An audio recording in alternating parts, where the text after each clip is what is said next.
بسم اللہ الرحمن الرحیم۔ سامعین محترم، آج کا سوال ہے، حضرت صلی اللہ علیہ وسلم جب وفات پا گئے تو آپ صلی اللہ علیہ وسلم کو غسل و کفن کن کپڑوں میں دیا گیا؟ حضرت عائشہ رضی اللہ تعالی عنہا فرماتی ہیں کہ جب آپ صلی اللہ علیہ وسلم کو غسل دینے کا وقت آیا تو صحابہ رضی اللہ تعالی عنہم سوچنے لگے کہ آپ صلی اللہ علیہ وسلم کے کپڑے مثل دوسرے مردوں کے اتارے جائیں یا کپڑوں کے غسل دیں۔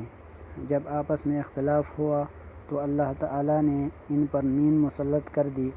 گھر کے ایک گوشے سے کہنے والے نے کہا کہ آپ صلی اللہ علیہ وسلم کو مع کپڑوں کے غسل دو۔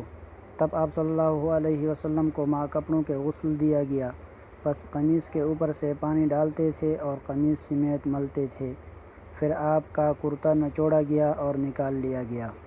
حضور صلی اللہ علیہ وسلم کو 3 سوتی کپڑوں میں کفن دیا گیا۔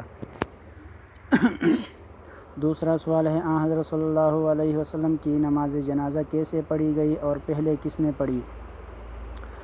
حضور اکرم صلی اللہ علیہ وسلم کے جنازے کی نماز باجماعت نہیں پڑھی گئی بلکہ علیحدہ پڑھی گئی، چونکہ صحابہ نے حضرت صلی اللہ علیہ وسلم سے آپ صلی اللہ علیہ وسلم کے آخری وقت معلوم کیا تھا کہ آپ صلی اللہ علیہ وسلم کی نماز جنازہ کون پڑھائے گا، تو حضور صلی اللہ علیہ وسلم نے فرمایا کہ جب غسل کفن سے فارغ ہو جاؤ تو میرا جنازہ قبر کے قریب رکھ کر بیٹھ جانا۔